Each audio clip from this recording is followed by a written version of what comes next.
राहुरी विधानसभेची निवडणूक लवकरच पार पडणार आहे। पोटनिवडणूक ही आहे शिवाजीराव कर्डिले यांच्या निधनानंतर आता त्यांचे चिरंजीव अक्षय कर्डिले सध्या त्या जागेसाठी इच्छुक असल्याची माहिती मिळते आणि याच अनुषंगानं आज स्थानिकचे आमदार असतील, जिल्ह्यातले संग्राम जगताप आहेत आणि भाजपचे देखील आमदार त्या ठिकाणी आहेत। ही सर्व मंडळी आज मुख्यमंत्र्यांकडे गेली होती। मुख्यमंत्र्यांना त्या ठिकाणी विनंती देखील केलेली आहे आणि कशा पद्धतीनं आगामी या पोटनिवडणुकीमध्ये उमेदवारीच्या संदर्भामध्ये निर्णय घ्यायला पाहिजे या संदर्भात चर्चा केल्याची माहिती आहे। सगळ्यात महत्त्वाची बाब, राधाकृष्ण विखे पाटील देखील या भेटीच्या वेळी उपस्थित होते। सर, आज सर्व मुख्यमंत्र्यांची तुमची सर्वांची भेट झाली, काय साधारण चर्चा झाली? पोटनिवडणूक लवकरच होऊ पाहते। पोटनिवडणूक कधीही लागली तरी आमची तयारी आहे आणि आदरणीय कर्डिले साहेब गेल्यानंतर नक्कीच जी काही पोकळी निर्माण झाली होती ती अक्षयजींच्या माध्यमातून भरून काढायचा प्रयत्न होईल याची शाश्वती आम्ही पक्षश्रेष्ठींना ते दिलेली आहे। शेवटी पक्ष जो निर्णय घेईल तो अंतिम असतोच भारतीय जनता पार्टीच्या प्रत्येक कार्यकर्त्यासाठी, प्रत्येक नेत्यासाठी। तरीसुद्धा आपल्या भावना ह्या नेत्यांपर्यंत, पक्षश्रेष्ठींपर्यंत पोचल्या पाहिजे या अनुषंगाने आज म्हणजे मतदारसंघात अक्षयजी फिरत असतात, पण त्या अनुषंगाने आज मुंबईला सगळ्यांच्या भेटीगाठी घेण्यासाठी ते आलेले आहेत आणि भेटीसुद्धा सकारात्मक झालेल्या आहेत। शेवटी काय काम चालू आहे याचं सांगितलेलं आहे। ज्यावेळेस निवडणुका जाहीर होतील त्यावेळेस प्राधान्याने विचार केला जावा अशी आमची भावना असणार आहे। सध्याची माहिती मिळते त्यानुसार ही निवडणूक होईल असेच सध्या चित्र आहे। राष्ट्रवादी काँग्रेस शरदचंद्र पवार पक्ष त्या ठिकाणी इच्छुक आहे। आगामी काळामध्ये ही पोटनिवडणूक बिनविरोध व्हावी यासाठी आपण काही प्रयत्न करणार आहात?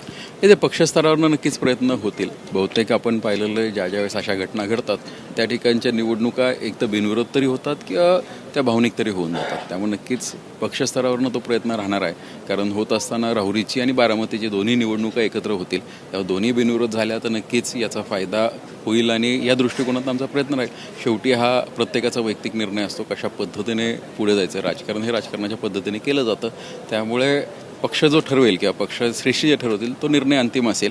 आम्ही फक्त पूर्ण तयारीत आहोत किंवा खाली ग्राउंडवर्क हे झालेलं आहे याची जाणीव करून देणं किंवा याची माहिती देण्यासाठी आम्ही या ठिकाणी आलेलो आहोत। आपल्यासोबत शिवाजीराव कर्डिले यांचे जावई आणि राष्ट्रवादी काँग्रेस पक्षाचे आमदार संग्राम जगताप देखील आहेत। अक्षय कर्डिले यांच्या उमेदवारीसाठी सध्या खूप प्रयत्न होत आहेत, मात्र राष्ट्रवादी काँग्रेस शरदचंद्र पवार पक्षाचा उमेदवार त्या ठिकाणी दिला जाऊ शकतो।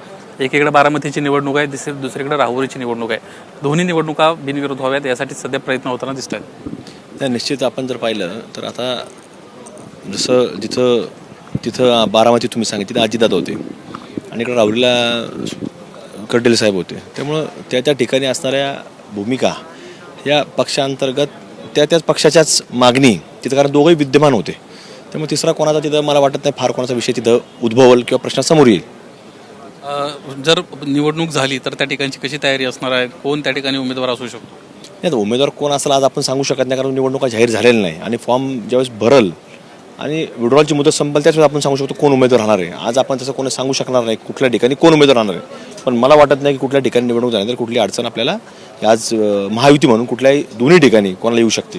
मुख्यमंत्र्यांना तुम्ही भेटला, अक्षय कर्डिलेंच्या बाबतीत काय मुख्यमंत्र्यांचं म्हणणं होतं, काय तुम्ही त्या ठिकाणी मागणी केली? नाही, शेवटी पक्षांतर्गत जी काही प्रक्रिया आहे त्यांचे प्रदेशाध्यक्ष असतील, त्यांचे प्रमुख नेते मंडळींना ते सर्वांनाच भेटून त्यांनी मागणी मांडलेली आहे आणि जिल्ह्याच्या पातळीवरती पालकमंत्री विखे पाटील साहेब असतील, त्यांची जिल्ह्याची कोर कमिटी असेल, महाराष्ट्राची कोर कमिटी असेल, हे सगळे आता बसून ते निर्णय घेतीलच, पण आज भेटून फक्त मागणी मांडण्याचं काम आज सर्वांच्या वतीने त्या ठिकाणी करण्यात आलेलं आहे। धन्यवाद आमच्याशी बातचीत केल्याबद्दल। कोणत्याही क्षणी या दोन पोटनिवडणुका जाहीर होऊ शकतात आणि त्याच अनुषंगानं आज राहुरी पोटनिवडणुकीसाठी अक्षय कर्डिले आणि या सर्व शिष्टमंडळानं मुख्यमंत्री देवेंद्र फडणवीस यांची भेट घेतली। सोबत राधाकृष्ण विखे पाटील देखील त्या ठिकाणी उपस्थित असल्याची माहिती आहे। कॅमेरामन मनोज जयस्वालसह निलेश बुधावले, एबीपी माझा, मुंबई।